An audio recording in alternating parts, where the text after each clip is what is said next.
Savage Joy here with Real Progressives. Tonight, I'm having a gentleman on who is running for Congress in Washington State, District 7. We followed each other on Twitter for a while, so I'm glad to finally have him on the show. So thank you so much for joining us tonight, Jason. You're welcome. I'm going to make a little correction. It's District 2. I'm right north of District 7. District 7 is Pramila Jayapal, and we want her to stay right where she is. And hopefully endorse Bernie. I put the call out today on Twitter for her as a local rep in Washington State here to endorse Bernie, and I hope she does, and I hope she does quickly.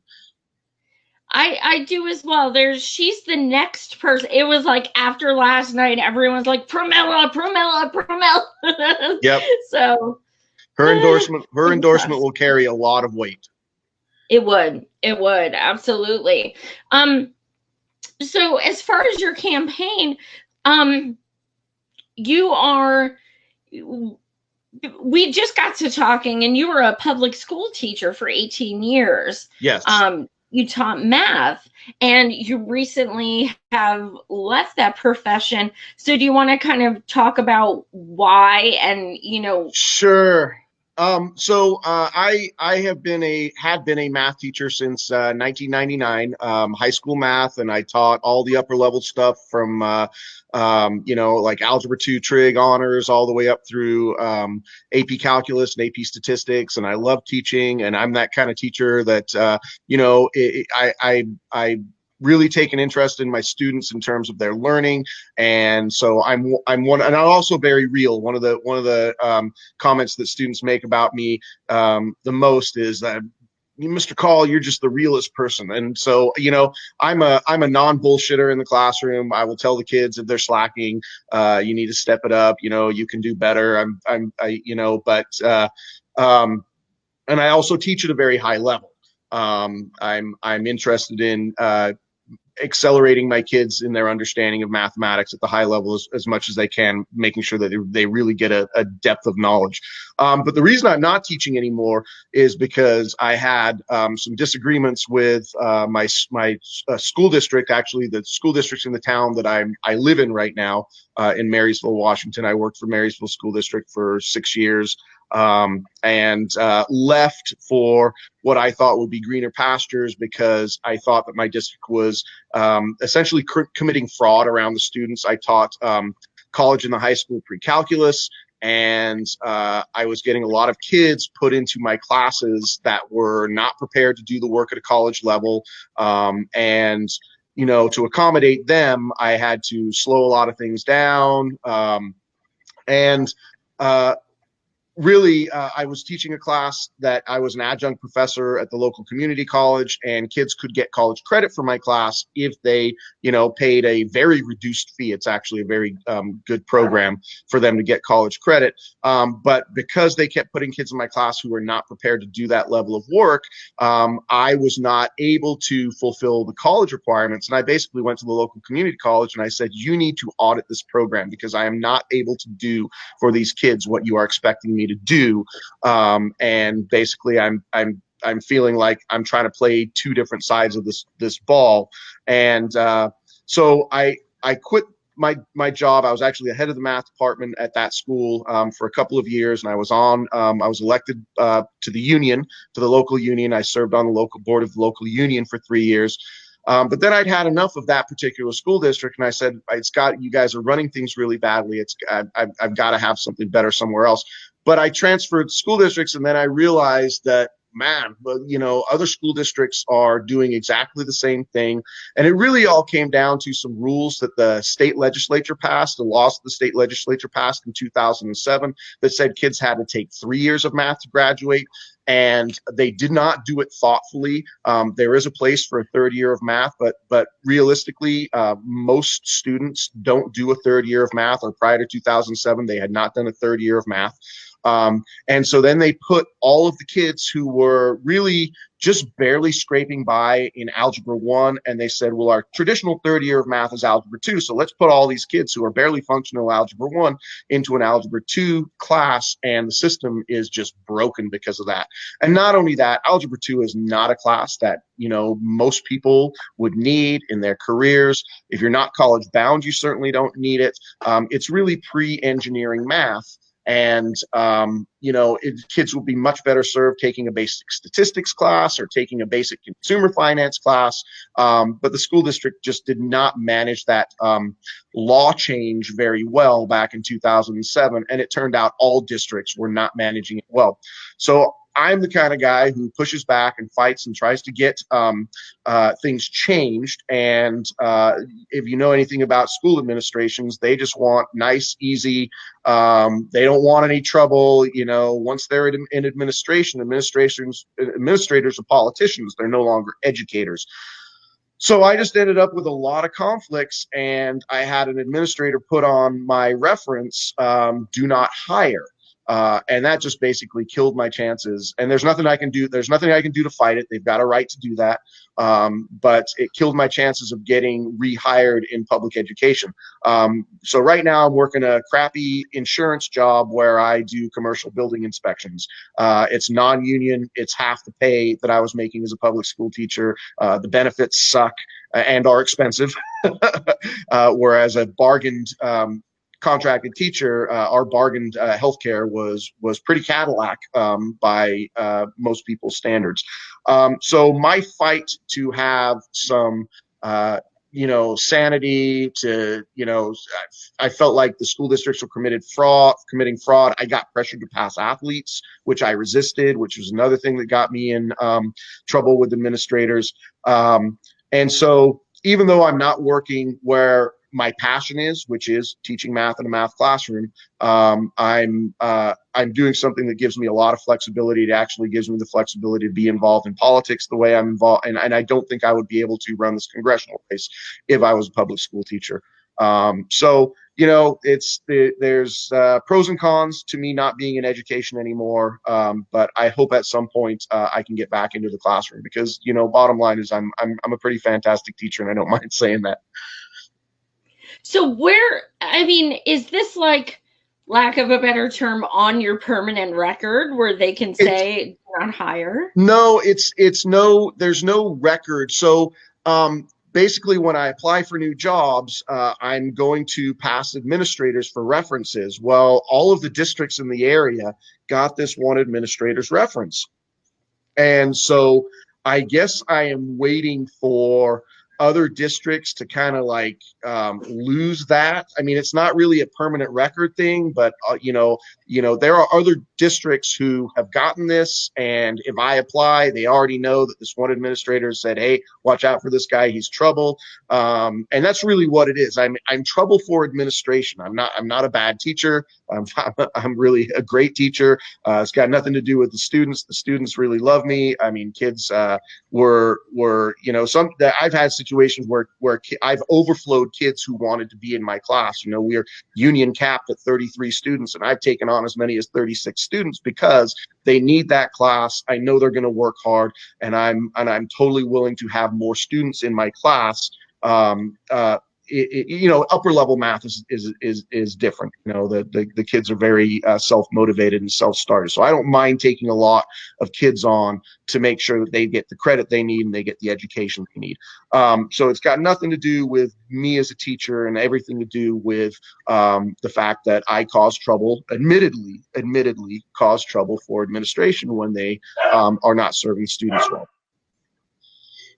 Wow. It's so frustrating. So as far as being a teacher and especially a math teacher, I digress a little, but how does it make you feel when you see the Yang Gangers who say math and they're so completely bad at math? I will be honest. I have given a quick perusal of Yang and his proposals. There is enough wrong with what he is proposing that I just have not looked into him too clearly, or too in depth. And you know, $1,000 a month, I guess, is great if you're a landlord wanting to take on tenants and you can just take that $1,000 a month away from somebody. But beyond that, $1,000 a month is not going to do a whole lot for the average person who's struggling to get by. I mean, $1,000 is not the issue. And Yeah, so I liked. I'll say a little bit about Yang. I think he said some good things in the debate last night. I feel like he had a decently strong performance in the debate, but I'm certainly not looking in his direction. I'm solidly Bernie. I've been a volunteer for Bernie since he announced in 2015, and I've been listening to Bernie since he was on Brunch with Bernie with Tom Hartman. So I've known about Bernie, and there's really not a thing that is going to get me to not look at Bernie as really, for me, the only worthwhile candidate in this race.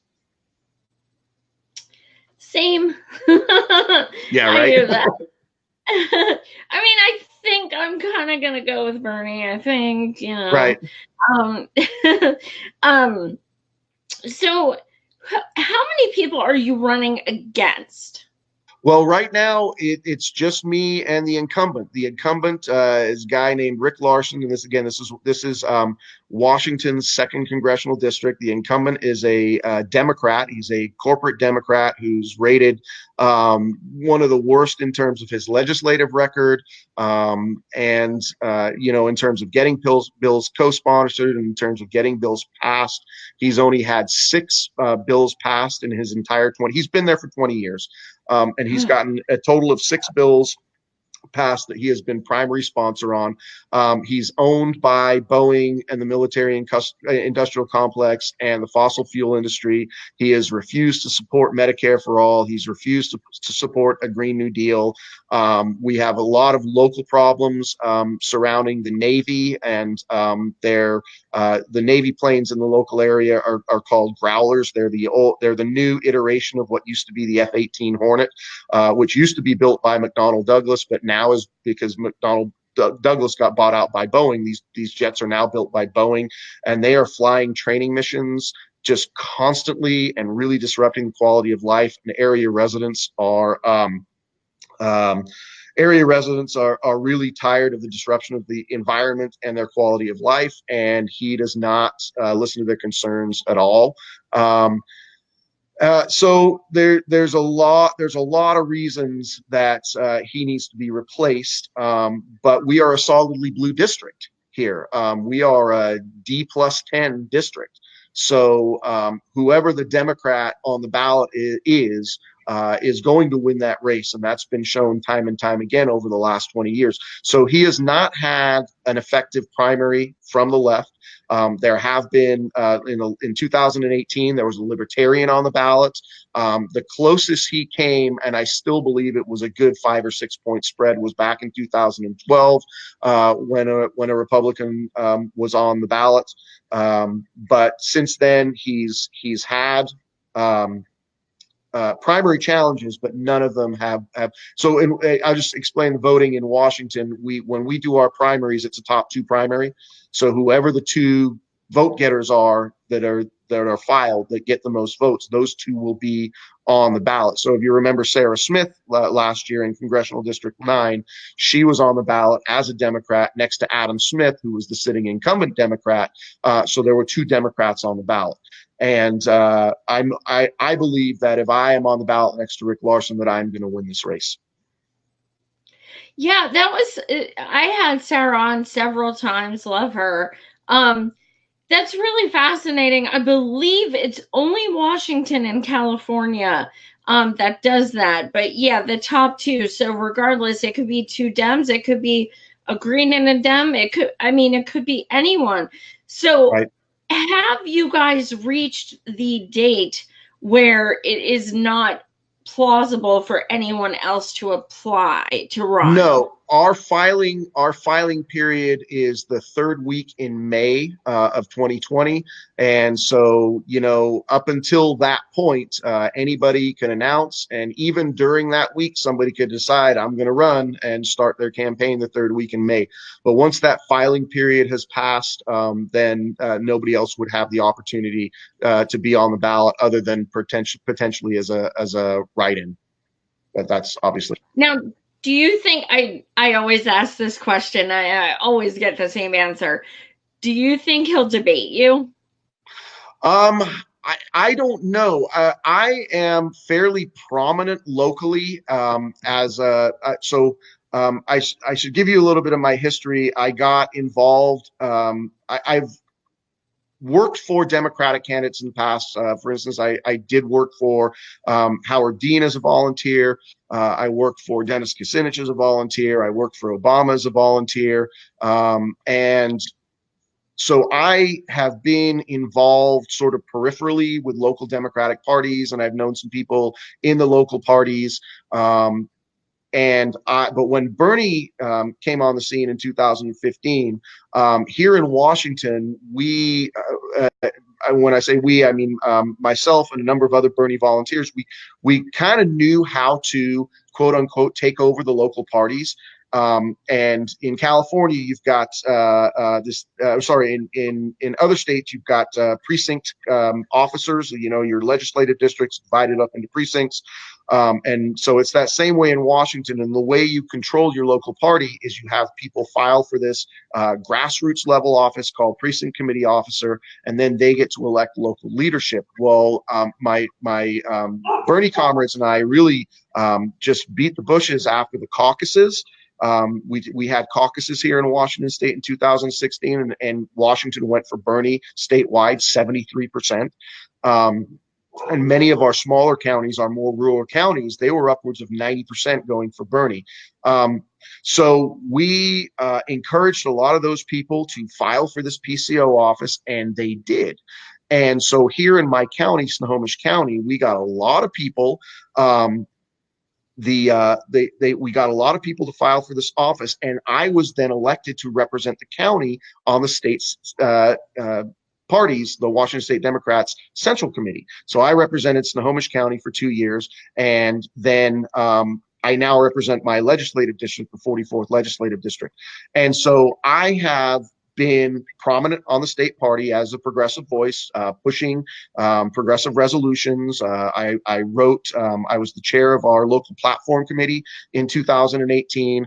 So I worked on the state party platform, and I worked on our county platform, and we wrote the what is now called the Reasonable Firearms Control Resolution, which is now it passed at the state level, and so we have, in theory, good firearms controls, progressive firearms controls resolutions on the books. Getting politicians to enact that stuff into law is a completely different story, but in theory, those are our values, and I helped with that. I also wrote the resolution to oppose DCCC blackballing of vendors. I wrote the resolution for our elected officials to reject corporate PAC money from pharma and the health insurance industry. And so I'm active, solidly progressive. I ran a campaign for state party chair last November, and I ran the campaign for about a week. I withdrew my campaign because a lot of my progressive allies on the state committee were getting threats from establishment people in the party to say if they supported me against current chair Tina Podlodowski, who is very much an establishment DNC centrist, that they would that they would get voted out of the state committee. And so, there was a lot of that sort of pressure and threats, and I don't mean physical threats. I mean, that they're threatened with loss of their seat, and so I withdrew my campaign. But then in January at the reorganization, I got floor nominated, so I did get up in front of the entire state committee. I made a speech, and I railed on how here in Washington that people look at Washington as a progressive state, but if you look at our representation, we've got 7 Democrats in office in the House out of 10 districts, and 6 of those 7 are this third way New Democrat coalition. In fact, we've got Derek Kilmer, who is the chair of the New Democrats. Susan Del Bene, who's the district right next door, has a leadership position with the New Democrats. The guy I'm challenging, Rick Larson, is part of the New Democrat. In fact, I shouldn't say they all are, other than Pramila Jayapal. They are all members of this New Democrats coalition, which, if you go back to the history of this New Democrats coalition, it was funded by Koch brother money. And I think a lot of people don't realize that. The Koch brothers actually wanted to put some corporate opposition to progressive Democrats. And so they started this very corporate centric coalition. And so we're fighting back against that. The progressives in Washington state are fighting back against that. So I am reasonably well known in the party locally, not necessarily outside of the party, but within the party, people know who I am. And I forget what your initial question was. What is kind of off of that? What is you were actually suspended? Uh-huh. So what can you kind of get into that and explain how that transpired? Okay, so I mentioned that I ran for state party chair, withdrew my race, and then was floor nominated and gave a speech. I am very much at odds with our state party chair. She, more than anything else, would like to see me go away, because I'm the guy who gets up at the floor in our political party meetings and tells her, why do we only have one single progressive Democrat in the U.S. House who supports our party platform. And I know about the platform because I helped write it. So we actually have a very progressive platform in Washington state. The progressives on the state committee, we have really been banging the drums of, we need to have elected officials who represent those party values. And, the reality of the DNC and the Democratic Party is they don't care. As long as they're willing to stick a D behind their name and raise money for the party, they don't care that Pramila Jayapal, for instance, even though it's on the books that we support Medicare for all in Washington state as Democratic Party, Pramila Jayapal is literally the only no, I shouldn't say that, because I think Sarah running against Adam Smith in CD9 in 2018 pushed him a little bit to the left. And so he came out in favor of Medicare for all, the only other Democrat who did. But he's been walking it back as he's, kind of running his reelection for 2020. He has been walking it back, and he's been talking about needing to shore up the ACA. So it's we just don't have progressive Democrats in Washington state. We'll look at it as progressive state. So there were a couple of incidents. The state party was looking for a reason to get rid of me. And I am suspended for 6 months. And I think the suspension took effect at the end of August. So it goes through the end of January. Actually, maybe it goes through the end of February. Well, it doesn't matter. I'm missing 2 party meetings. One of the meetings that I'm missing is our DNC election meeting. So I'll give you a brief what happened with my suspension. There were 2 incidents that took place that ended up with a code of conduct complaint filed on me. One of them took place at a local party meeting. At the beginning of these meetings, they say the Pledge of Allegiance, and I will say that as an anti-war activist, I do not stand for the pledge. I have not stood for the pledge since we invaded Iraq in 2003. I've been an anti-war activist since we invaded Iraq in 1990. So I have a 30-year history of anti-war activism. But when we invaded in 2003, I took a position of no longer standing for the flag. So I sit for the flag. I'm also an atheist, and so I don't say under God anyway. But I feel that the pledge is kind of ridiculous. And so one of the local party members who had a beef with me because I made a motion at a prior meeting to have him removed from an office because he wasn't doing his job well, and that's just a legitimate backed up thing. He decided to turn around when the pledge was being said at this June meeting in 2018 and fold his arms, and he stared me down like this the whole time that I was sitting for the pledge. And I let it go. whatever, the guy's mad at me. But when he left, or as he was leaving that meeting, the meeting was over. I kind of leaned over to him, and I was snarky about it, but I said, "Hey, Michael, don't you know it's disrespectful to turn your back to the flag when the pledge is being said?" And he's an ex-military guy, and he's actually a corrections officer at the local prison. And he got mad at me, and he said, "Oh, you're an obnoxious asshole. Nobody likes you." And I cited to him the 1943 ruling, which was West Virginia versus Barnett, where the Jehovah's Witnesses petitioned to not have to say the pledge. And the Supreme Court, while we were actually fighting the Nazis in 1943, the Supreme Court came out with this ruling that said nobody can be compelled to pledge allegiance to a flag or a symbol or the country. And if you read their ruling, it actually they allude to that's a little bit too Nazi for us. So you know.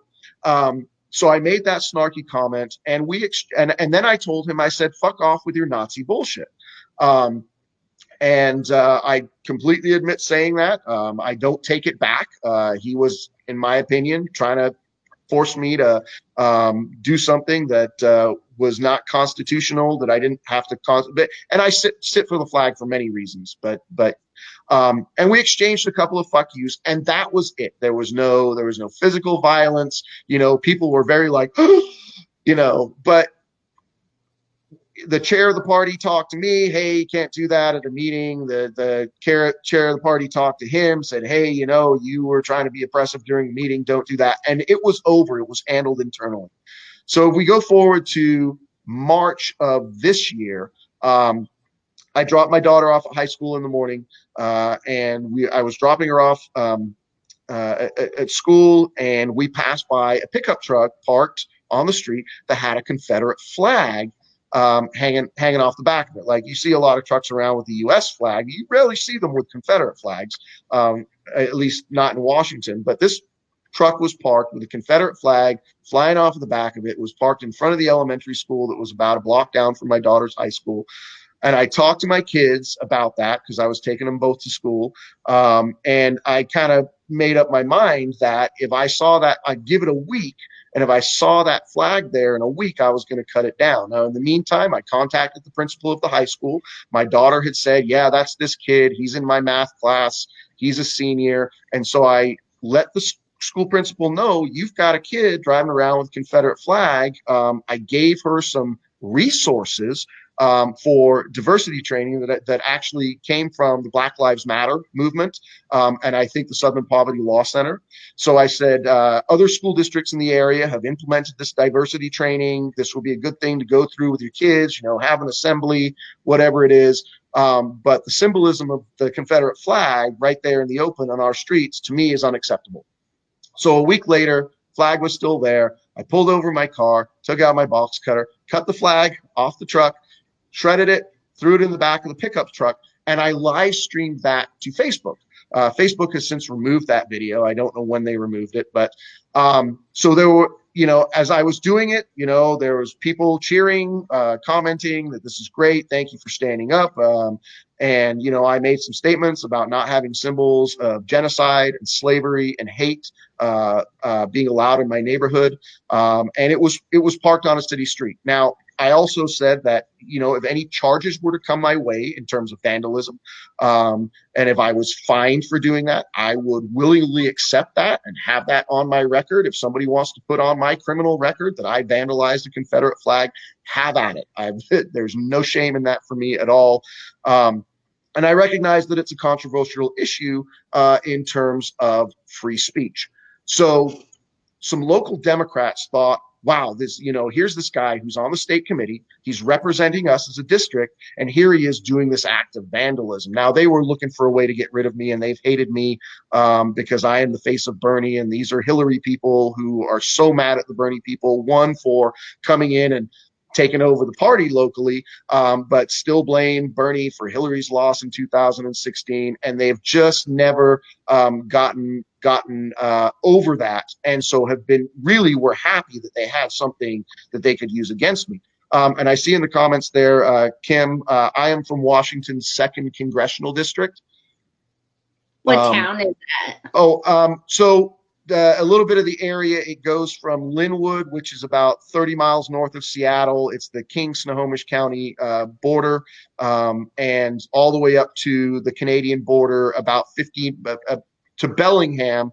But it stops short of the border for about 15 miles. Congressional District 1 loops up over there.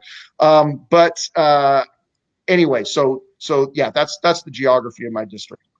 So anyway, so a local party member filed a code of conduct complaint. Now, the code of conduct was instituted in Washington State to prevent harassment and bullying and to create safe spaces in our state party meetings. Kim, I'm way north of you. Second Congressional District. I live in Marysville in Snohomish County. So the code of conduct complaint was filed on me, and it was filed for these two incidents. One, that I got into that verbal exchange over not standing for the flag, and two, because I cut down the Confederate flag, and apparently that's representing the party badly. And then there was this sort of nebulous, he's rude and obnoxious and doesn't approach things with good intent and is not nice, basically is not nice to our local elected officials, which, I challenge them. When my local state officials or my federal representatives do not vote in the way I think that they should vote, I challenge them. And if I feel like they are working on the side of industry instead of on the side of the people, I will call them a corporate shill, and I'll call them a corporate shill in a meeting. But that's not bullying, that's not harassment. They show up to meeting and they're going to get questioned. And I'm not rude about it, but I'm like, this is my line. So I'm very outspoken, and the party, the establishment DNC oriented wing of the party does not want bold progressives. I mean, they want us to work for their candidates. They want us to volunteer and go ring doors and make phone calls and donate to their candidates. But when we want to hold their candidates accountable, they want us to shut up. They want to pull this whole, well, if you're talking bad about our candidates, you're going to lose the race to the Republican. And I'm like, I am not here to shill for the Democratic Party and corporations. I am here to work for progressive values. And that's what I do on the state committee. I know what's in that platform. And if our candidates are not standing up for that platform, I'm going to call them out on it every single time, and if they want to not be called out in public on these things, then you better be more progressive and you better be more in line with the party platform. The guy I'm running against, Rick Larson, he has voted with industry. He has voted with the Republicans. He signed on to the 2005 Banking Reform Act back in 2005, which made it near impossible to shed medical debt and impossible to shed student debt. I mean, if you've got student debt, you're stuck with that. And he signed on to that bill. So I call him out on those kind of things. And when he gets called out, he is very much he's arrogant. He knows better than everybody else. He came to our legislative district, the 44th legislative district, for an early endorsement back in 2016. And we asked him where he stood on the TPP, and he refused to answer the question. He literally said to the body, I don't have to answer that. I don't have to answer that because TPP is not pending legislation right now. And we said, well, yeah, you do, and you're not getting our endorsement. So we didn't give him our endorsement locally. But that's his attitude towards his constituents, and it's been that way for his entire 20 years. But back to the suspension, the code of conduct, that I was informed after the flag incident, after the cutting down the Confederate flag, that a code of conduct complaint had been filed on me.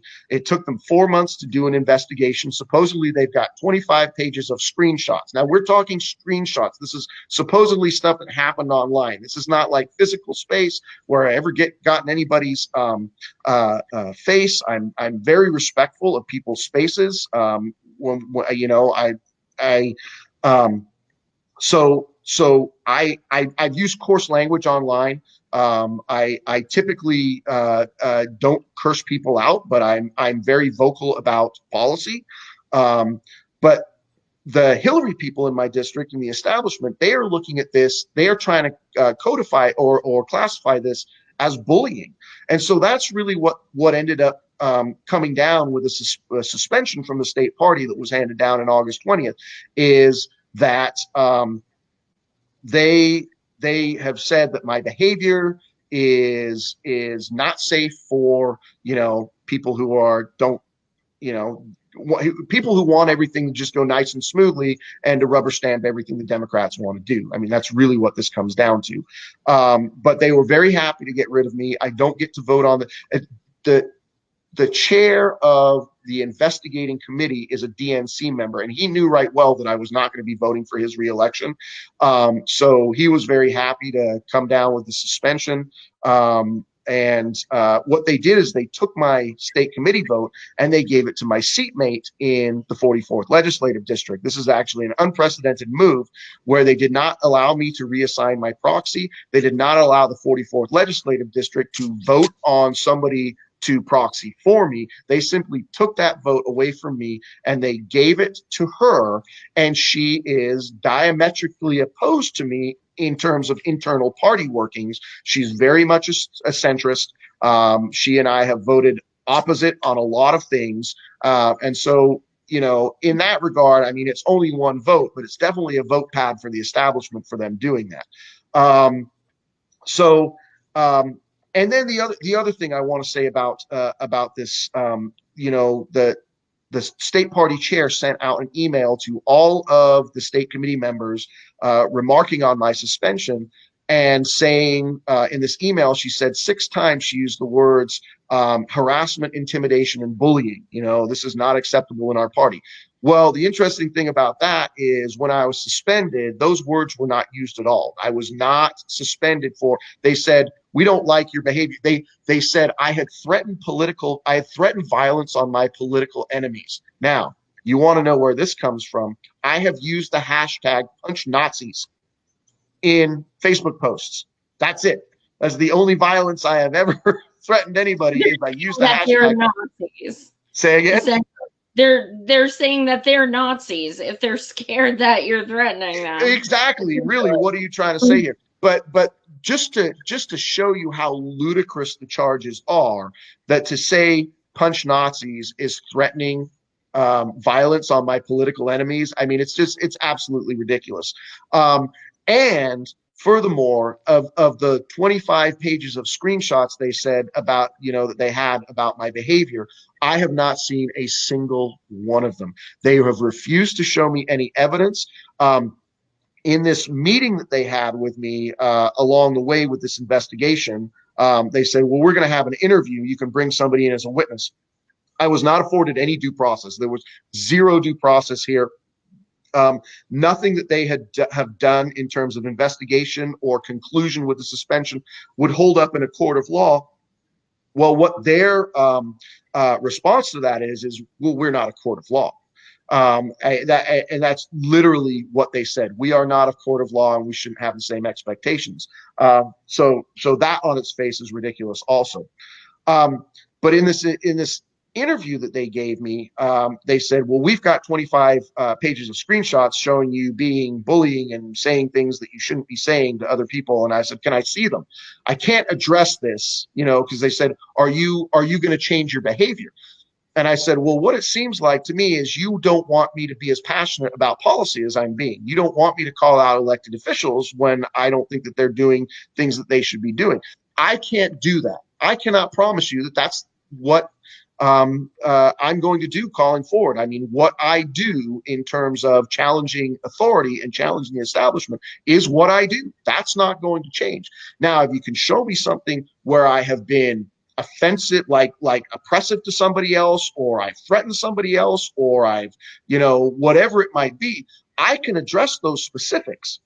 Show me what you got, and I can say, okay, well, maybe this is the context on this, or yeah, that was I'm the kind of guy who will say, I probably crossed the line on that one, and I apologize for it. So I made some statements about, I am very into making sure that all people feel safe, do not feel threatened, feel like they can speak their mind. But if that means that there's not going to be any conflict or there's not going to be any challenge, no, I can't do that. And so they came back with this as a, well, he's completely unwilling to change his behavior, and so we have to suspend him. Um, and that's how it went down. So I have been suspended from the state party for 6 months. I have a lot of allies on the state committee, good progressive allies on the state committee who have tried to forward resolutions to get that suspension overturned, who tried to make motions at the last meeting that was just a couple of weeks ago in Yakima, to try and the way the party has worked is they literally ran out the clock on other business. They dragged out other business, knowing people wanted to talk about what had happened with my suspension, knowing people wanted to get that suspension overturned. The party chair and the parliamentarian, they literally ran out the clock. 5:30 came around. They said, we've lost the room, everybody out, and they cleared the floor. And so nobody was able to make those motions. Nobody was able to forward those resolutions. So their shutdown of me is, it's completely transparent. It's not like anybody is fooled about one. I was suspended without due process, that there's been no evidence that shows that I have engaged in the behaviors that they have claimed I've engaged in, and that they are doing everything as political retribution for me challenging the establishment. That's really what it is. So I'm hoping that all of that works in my favor in terms of challenging the establishment in Congressional District 2.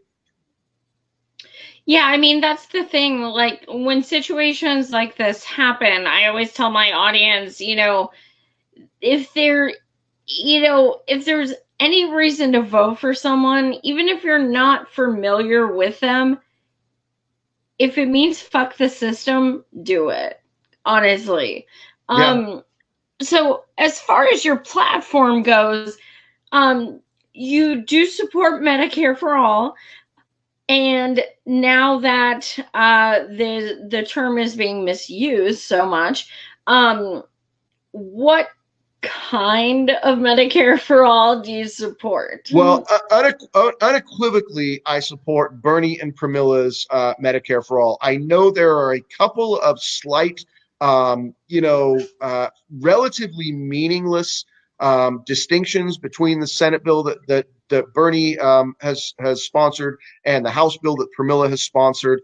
I've been told, and I can't reference the differences right now, but I've actually been told that Pramilla's bill is slightly better. But they will come to a meeting of the minds on that when they bring it together and do that reconciliation for something that goes to the president's desk.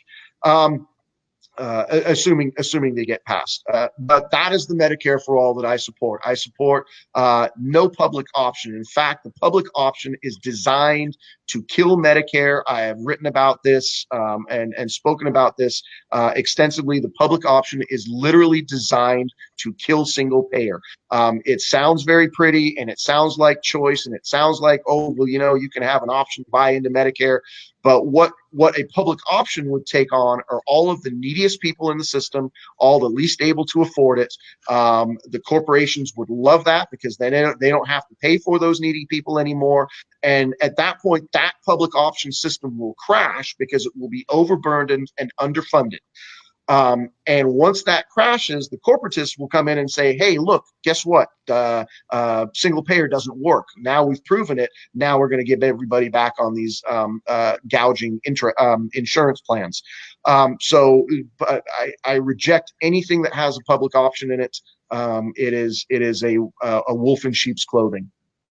And I also, just to explain the beret for anybody who's watching, and I imagine probably a lot of your viewers know what the beret is about, but there's a national movement that was started by a local activist, a local single payer activist here, Laura Fielding, who's a good friend of mine, and I talk with her relatively daily, as I do with many of the local activists. So, we talk with each other on Twitter and whatnot.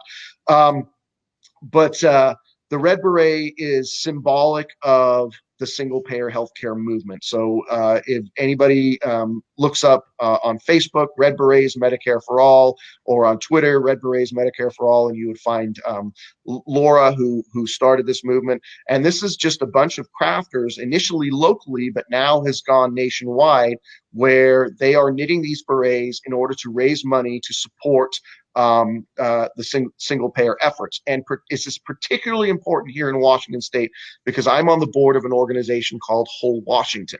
And Whole Washington is our local organization that is trying to get single payer implemented statewide. We filed an initiative back in 2018, and we weren't able to get, because it's all volunteer and donation funded. There's no corporate money in this at all. We did not get enough signatures to get it on the ballot in 2018, but in the 2018 legislative session, we did have a senator pick up that bill and try to get it sponsored in the state Senate. Now, what we realized, nobody sponsored it in the House. As we did some research on our state legislature, we realized that the chairs of our House and Senate health committees, and I'll give you their names. The chair of the House Health Committee is Eileen Cody. She represents the 34th district here in Washington, and the chair of the Senate is Annette. Health Committee is Annette Cleveland, and I believe she represents the 17th district, which is down in the Vancouver area. But they both take bags and bags of money from the industry. We went through their PDC filings, and they are getting money. We worked out that Eileen Cody had taken over $200,000 from the health insurance and associated industries, and Annette Cleveland had taken somewhere in the neighborhood of $115,000 from those same industries. So it is no wonder that the bill that was sponsored in the Senate did not get. I mean, it didn't even get a hearing. And so while these people are in charge of these health committees in our legislature, we are not going to get anything moved forward on single payer healthcare.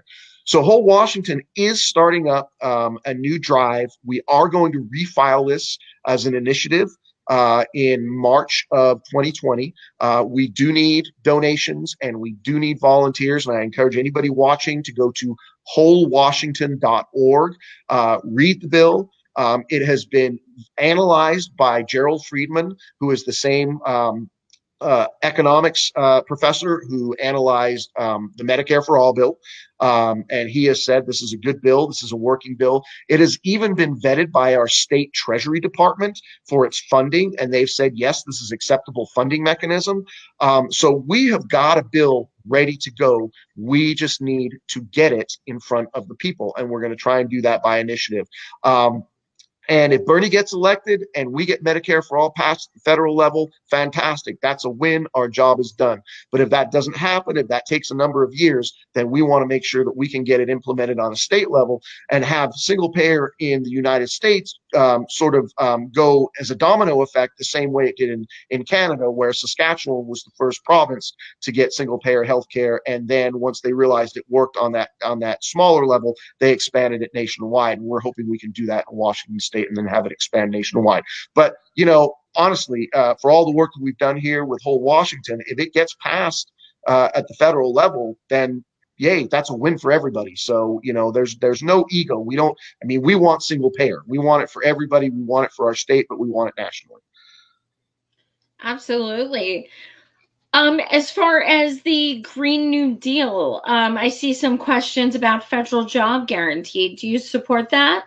Absolutely, I do. I support a federal jobs guarantee, and I think the Green New Deal, I think there are many ways to go about it, but I think the Green New Deal provides just a very symbiotic way to do that. When we're investing in new technologies and we're building new infrastructure, new green infrastructure, that is just there's no reason that we cannot have a federal jobs guarantee with all of the infrastructure and transition that we need to do for getting us off of fossil fuel energy.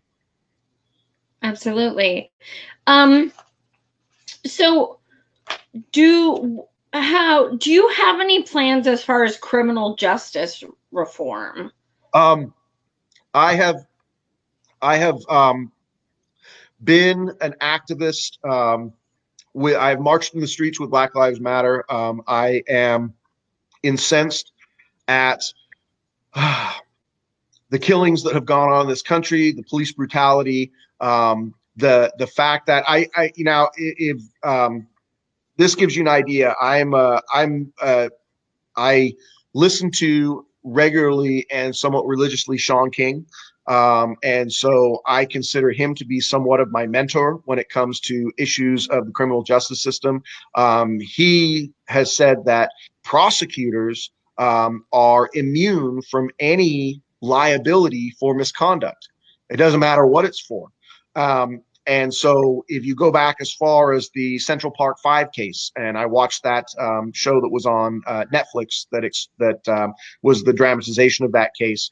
That is absolutely crazy. It's absolutely crazy. I would seek for prosecutorial what do you call liability? If prosecutors act in a knowingly misconduct, right? If there's prosecutorial misconduct, then I believe prosecutors should be themselves prosecuted and held liable for that. The fact that that is not the case in the United States is criminal in and of itself. I think we need better training for police. I think we need better screening for police to make sure certain elements who may want to hold a badge and a gun do not get to hold that badge and a gun. I mean, we've seen so much cell phone video of cops abusing their power and authority and being in situations where they have no right being and acting violently against the public when they should be better trained at de-escalation. We know that the criminal justice system works against minorities. It's disproportionately affects minorities, particularly Black and Latino men. And there's just something fundamentally very wrong with the inherent racism in our society that allows this to continue. And I seek to work against that. Absolutely. Now, as far as your platform, you do not take corporate money, right? Not a dime. I will refuse all corporate money. Not just the fossil fuel pledge. I won't take any corporate money. I will take union money. I'm 100%. I was a union worker for my tenure as a teacher, as a public school teacher. I was active in the union, and I have seen the positive effects of collective bargaining. And I'm 100% union supporter. I question union leadership a lot of the time because I think union leadership wants to fall in line sometimes with the power establishment. So I think unions should do a better job in listening to their membership because I think union membership typically is progressive. Yeah, I will happily take union money, and I will reject all corporate PAC money. Hi, Giddy. Yeah, this is Bailey right here. She's a sweetheart. Hi. Aw. Um, so being as though you were a math teacher for so long, do you know MMT? I have recently started reading things that Stephanie Kelton has written, and I know that she's Bernie's economics advisor. And so I will say about MMT, and I guess do I know a lot of specifics of MMT? No, I'm starting to understand it as a philosophy, but I have long said, okay, before anybody ever said the word MMT, I have long said our economic system is a construct, right? People have agreed that this is the way things are going to work. All we need to do is get our minds together and figure out a different way for things to work better, because obviously what is going on now with our economy is dysfunctional, and it's been dysfunctional for a long time. So I have recognized the need for a fundamentally different economy. And I am just in the starting process of really understanding what MMT is, but I do get that it's just a fundamentally different way of doing things, and it works better for the majority of people. I definitely, I people are gonna post some links, I'm sure, because they I always would, yes, do. please do, Um, please do. yeah, we've had Stephanie on, and we just saw her, met with her 2 weeks ago in New York. I mean, she's just awesome. Another one, if anyone questions you on federal job guarantee, Pavlina, there's a few links in here on her. She Okay. is awesome. So what I'm going to do, I'm going to have you leave the audience with a takeaway. But also before I do that, I want you to give your email, your Twitter, your Facebook, all that stuff. Or Okay. not your email, your website. Well, people that email me, everything for me is Call for Congress, and it's the letters FOR, not the number four. So my Facebook is Call for Congress. My Twitter is Call for Congress. My website is callforcongress.com. I do have, if you're in the local area, I do have a volunteer sign up. I do have a donation link. I'll talk about that in a second. My hashtag is demand better. That's sort of the tagline for my campaign is demand better. I think it's our representative, the guy that I'm challenging right now, is really not just the worst legislator in Democratic legislator in Washington. He is one of the worst nationwide. He is ranked in the bottom 10 to 20% of legislators in terms of getting bills. I mean, he's just an ineffective legislator. And so I have said publicly in Democratic Party meetings, you have an opportunity to make some better staffing decisions. If you had an employee who was raking in a couple $100,000 a year, which is what a congressional salary is, 174,000, I think. If you had somebody who was making that kind of money, and they weren't producing results for you, how long would you keep them on the job? So you do have an opportunity to make some better choices. And I believe that people are ready for a real progressive movement. I think there's a lot of people, if we look at those 46% of people who did not vote in 2016, that's my base. I am looking to give them something to vote for rather than stay at home or vote against something. Again, my policies fall right in line with what Bernie's issues are. I consider my candidacy to be a Bernie supporting candidacy. I would be, happy to be elected regardless of who is in office, I suppose. But I'm really doing this because I believe Bernie's going to get the nomination.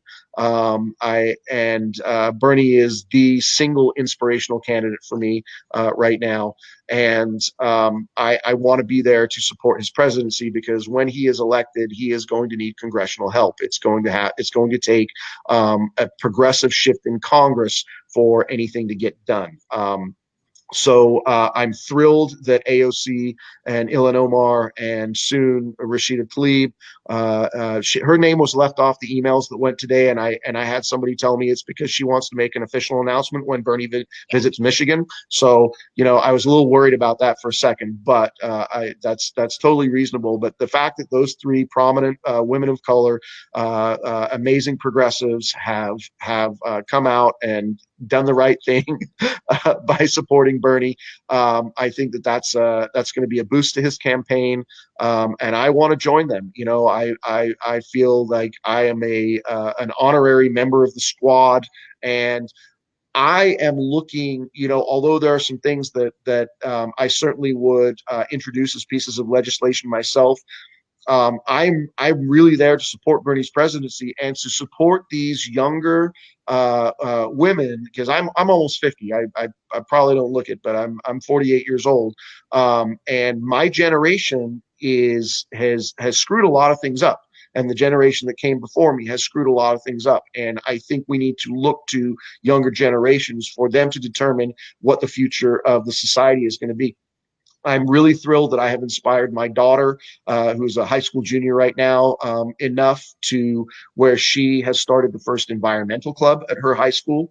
I Wow. took her and her brother down to the Seattle climate strikes that took place a few weeks ago. I took them out of school on a Friday to take part in that, and I think having those experiences, I'm trying to develop activists. I think I want to know that I have taught my own kids to have a consciousness about our environment and to have a consciousness about other people, and that it's extremely important to stand up for your rights and to stand up for the rights of others. Um, so that's what I'm in this for. I believe again, if I can get on the ballot next to the incumbent Rick Larsen, I'm going to win this race. I have a better message. I have more passionate volunteers. Even some people who have supported him in the past. I talked about the Navy issue, the Navy Growler issue, and his dismissal of people's quality of life has really pissed a lot of people in the area off who had supported him in the past. I know he is, even though he has had donations from labor in the past, because labor typically will donate to the Democrat in the race, and that's understandable. I know that labor is not happy with him, so that's going to work in my favor.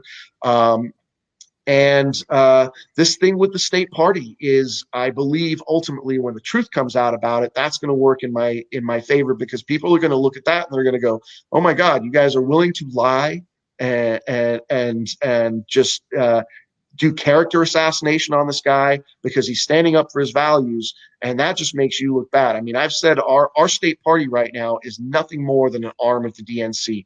They are a money laundering organization for the establishment candidates who are supporting the oligarchy, and that is why people are pissed off at the Democratic Party. And these people seem to have no sense of introspection about that at all. They are only interested in power and keeping the graft going. Like I said, they don't care who has the D behind their name, just as long as they're raising money for the party.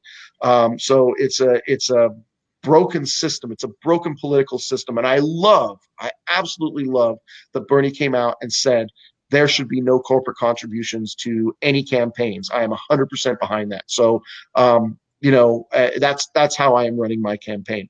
Now, having said that, you cannot run a campaign at the grassroots level without having people give you money. So I want people to understand that grassroots campaigns are funded by recurring small donations. $5, $10. Bernie showed us $27 back in 2016. If those donations are coming in, so if I could get 10,000 people to give me $5 a month for the remainder of this campaign season, I would have all the money I needed to completely effectively run this campaign. Okay. Rick Larsen already has 400 grand in the bank, and he's out raising money from local party people who may not know that I'm running, but he's still out raising money, and he's taking more money from corporations, and he is even. And Joy, if you go to my campaign page, you'll see that our state party chair is a guest speaker at a fundraiser for Rick Larsen. So I understand that she hates me, but she's already putting her thumb on the scale for him in terms of fundraising in the local community. So I need small donations. I'm just going to be plain about that. $5 a month, $10 a month, $27 a month, but to have it as a recurring donation. I don't want people to say, well, I can't give $20 or I can't give $50. Give me $5, but give it every month. And if you can do that, if I can get 10,000 people to give me $5 a month, I will have all the money I need to effectively run this campaign, because I am unionizing my staff.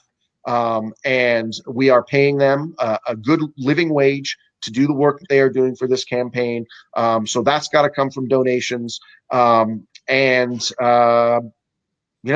else can I say? I am in this. I'm in it to win it. I don't want anybody to think that I'm running a vanity campaign, or that I'm running just to make some kind of statement. I am running to win, because when we win, when Bernie wins, and when I win, and when my friends here in Washington State, Joshua Lee Collins and Rebecca Parson down in the 6th District taking on Derek Kilmer, and people all over the country, I'm going to just say a few names. We got Jen Perelman down in Florida's 23rd, and Lauren Ashcraft in New York's 10th, and we got Albert Lee down in Oregon's 3rd. But there are dozens and dozens and dozens of progressive candidates all over the country, and we are what is going to make the difference to Bernie's presidency when he gets there. So you have got to help get your local progressive candidates into Congress, because Bernie is not going to be able to do it alone. And that's been his message also. This is really a not me, us message. It's not just getting Bernie into the White House, it's getting Congress, progressive Congress elected also. So Absolutely. I agree. Thank you so much for joining us, Jason. Thank you very much. Absolutely. I talk a lot. I'm sorry.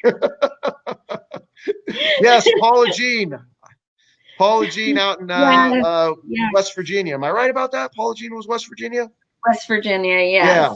So, but it's happening. It's happening all over the country. There are progressive candidates in every state. There's a lot of them happening in California. We got 4 or 5, maybe even 6 coming here in Washington out of our 10.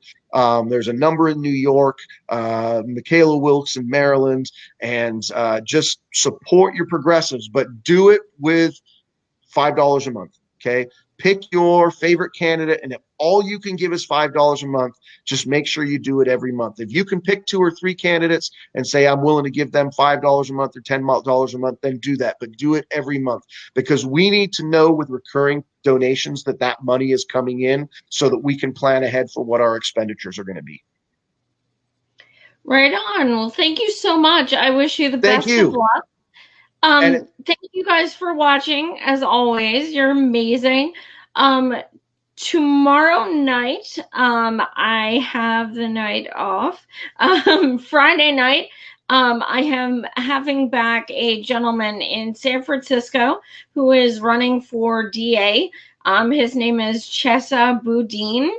I had him before, and you guys loved him, as did I. He's endorsed by literally everyone, like Sean King and just everyone. He's a civil rights attorney. He's an activist. I mean, he is just the real deal, like totally.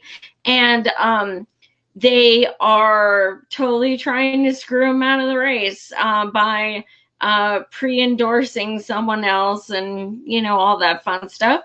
So he's coming back on Friday so we can kind of try to educate people and get their asses out to vote for him, because he'd be an amazing asset to California. And also don't forget, Saturday is our event in Harrisburg, PA, which we've all been organizing for quite some time. Green New Deal. I'll be the MC. I'm hosting and doing the questions, things like that. I have 3 activists coming who are environmentalists in Pennsylvania. They're going to be talking about their experiences.